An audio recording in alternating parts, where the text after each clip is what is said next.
Salam sejahtera dan salam Sarawak Maju Makmur bersama saya Grace Chon Lee. Tumpuan berita, Premier Sarawak Datuk Patinggi Tan Sri Dr. Abang Abdul Rahman Zohari Tun Datuk Abang Openg telah menerima sijil dan trofi Anugerah Kerajaan Digital 2023 oleh Oceanian Computing Industry Organisation (ASOCIO) daripada Menteri Utiliti dan Telekomunikasi Sarawak Datuk Sri Julaihi Narawi. Anugerah tersebut telah diterima pada 14 November 2023 di Seoul, Korea semasa Majlis Asosio Tech Excellence Awards bersempena Asosio 2023 Digital Summit. Sementara itu, Datuk Sri Julaihi Narawi berkata anugerah tersebut telah mengiktiraf peranan Perbadanan Ekonomi Digital Sarawak (SDEC) dalam penggunaan infrastruktur dan teknologi digital seperti infrastruktur telekomunikasi dan hub inovasi untuk pembangunan ekonomi Sarawak. Jelasnya, ia satu perkembangan yang positif tentang usaha kerajaan Sarawak kerana telah mendapat pengiktirafan daripada badan-badan berkaitan. Trofi dan sijil kepada Sarawak Government ini amat penting sekali kerana ianya pertama, memberi isyarat bahawa apa yang dilakukan oleh kerajaan Sarawak pada masa kini, terutama sekali dari segi transformasi digital termasuk juga digital ekonomi telah mendapat pengiktirafan daripada pihak dunia, terutama sekali daripada ASOCIO di Seoul baru ini, dan ini merupakan satu perkembangan yang positif tentang apa yang dilakukan oleh kerajaan Sarawak sudah nampak dan mendapat pengiktirafan daripada pihak badan-badan yang berkaitan. Beliau berkata demikian semasa ditemui media selepas kunjungan hormat di Wisma Bapak Malaysia di Kuching pada Khamis. Tambahnya, pengiktirafan itu turut memberi isyarat awal bahawa transformasi digital yang dibawa oleh Kerajaan Sarawak membolehkan strategi pembangunan pasca COVID-19 PCDS 2030 dapat dicapai. Itu sajalah. Okay. Dan we are progressing towards 2030 especially towards our target to achieve high income economy pada year 2030. Because at the same time we have this Sarawak Digital Economy Blueprint 2030. So this is our achievement, one of the achievement to date, and hopefully we would be able to achieve it by the year 2030. And of course you know very well that digital transformation is ongoing, and at the same time we are putting up digital infrastructure statewide, and SDEC play a very important role as well, plus some other agencies. So with all the infrastructures now progressing, we should be able to bring active and effective digital transformation, which is one of the enablers for us to achieve our high income economy as per our PCDS 2030. Berita seterusnya, Kementerian Belia, Sukan dan Pembangunan Usahawan Sarawak (MISED) memainkan peranan penting dalam penganjuran Tamasya Sukan Malaysia SUKMA ke-21 pada 17 hingga 24 Ogos depan. Menterinya Datuk Sri Abdul Karim Rahman Hamzah berkata, Perbadanan Sukan Sarawak dan Majlis Sukan Negeri Sarawak telah mengambil inisiatif terbaik untuk menjalinkan hubungan kerjasama yang strategik bagi menganjurkan SUKMA. Sukan SUKMA kali ini adalah Sukan SUKMA yang terbesar pernah diadakan di Malaysia, yang melibatkan 37 acara sukan. 37 acara sukan meletakkan Sukan SUKMA ini dari perspektif acara sukan lebih besar lagi daripada Sukan Olimpik. Sukan Olimpik pun ada sampai 37 acara sukan. Beliau berkata demikian semasa berucap pada Majlis Malam Apresiasi MISED 2024 di Kuching pada Khamis. Datuk Sri Abdul Karim menambah sebanyak 9 bahagian di Sarawak akan terlibat dalam penganjuran SUKMA yang akan memacukan ekonomi tempatan. 9 bahagian akan terlibat dalam menganjurkan acara-acara sukan, dan spin-off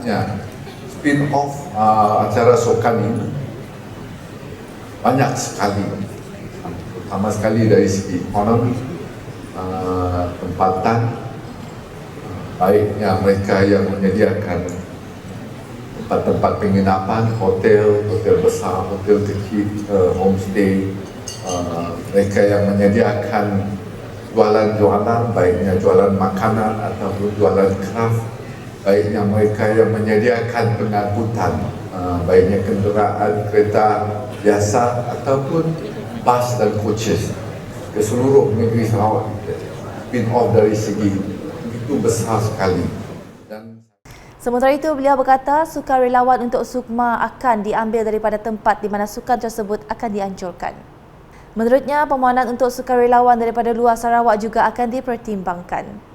Dalam majlis sama, beliau turut menyampaikan cenderahati kepada pegawai yang bersara serta menyampaikan sijil anugerah perkhidmatan cemerlang APC kepada kakirangan MySet. Laporan seterusnya, Kementerian Pembangunan Wanita, Kanak-kanak dan Kesejahteraan Komuniti Sarawak KPWK akan mewujudkan sebuah lagi Pusat Sokongan Sosial Komuniti CSSC bahagian lawas yang akan ditempatkan di Banting. Menterinya Datuk Seri Fatimah Abdullah berkata keputusan untuk mewujudkan CSSC lawas adalah tepat bagi menempatkan golongan gelandangan. At the same time, kita juga mahu mereka melihat sendiri apa yang berlaku di dalam komuniti dan kita dengan itu berharap mereka akan dapat menjadi sukarelawan. Ya? So volunteers for social untuk menangani social issues di dalam community ini. So that's what we hope to be able to achieve by bringing them on di CSSC. Supaya mereka terdedah tentang apa yang sebenarnya dapat melihat sendiri, merasa sendiri dan timbul kesedaran untuk membantu juga melalui aktiviti kesukarelaan. Beliau berkata demikian dalam sidang media selepas mempengerusikan mesyuarat Lembaga Penasihat CSSC Lawas pada Rabu. Datuk Seri Fatimah menambah KPWK telah memberi tanggungjawab untuk membuka tender kepada Majlis Daerah Lawas MDL dengan sebahagian daripada peruntukan yang sudah disalurkan. Terdahulu, Datuk Seri Fatimah telah menyempurnakan penyerahan watikah pelantikan Lembaga Penasihat CSSC Lawas. Manakala di Saratok, Timbalan Menteri Infrastruktur dan Pembangunan Pelabuhan Sarawak, Datuk Insinyur Aidil Lariwo telah mengadakan lawatan kerja bagi meninjau pelaksanaan projek Jambatan Krian dan dua projek yang sedang dan bakal dilaksanakan di Saratok pada Khamis. Setakat ini, pelaksanaan projek jambatan itu telah mencapai 41.58% siap serta dijangka siap sepenuhnya pada penghujung tahun 2025. Selain itu juga, Datuk Insinyur Aidil juga melawat projek jalan dari Simpang Roban menuju ke Jambatan Saribas sepanjang 24.450 km. Projek jalan ini secara fizikal yang telah siap sekitar 16% daripada keseluruhan projek serta dijangka siap sepenuhnya pada tahun 2026. Kedua-dua projek ini penting bagi menghubungkan kawasan ini dengan jaringan jalan Pen Borneo. Sementara itu, Datuk Insinyur Aidil juga sempat melawat lokasi jambatan yang menghubungkan kawasan Kupang ke Pekan Saratok yang telah diluluskan dalam rancangan Malaysia ke-11 RMK11 pada tahun 2017 dengan nilai sekitar RM90 juta serta dijangka ditender pada suku kedua tahun 2024.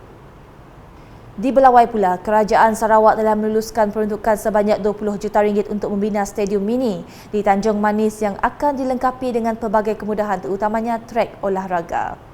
Timbalan Menteri Perancangan Bandar, Pentadbiran Tanah dan Alam Sekitar Sarawak, Datuk Len Talif Sani berkata, pembinaan stadium tersebut akan menggunakan peruntukan dari Agensi Pembangunan Delta Rajang.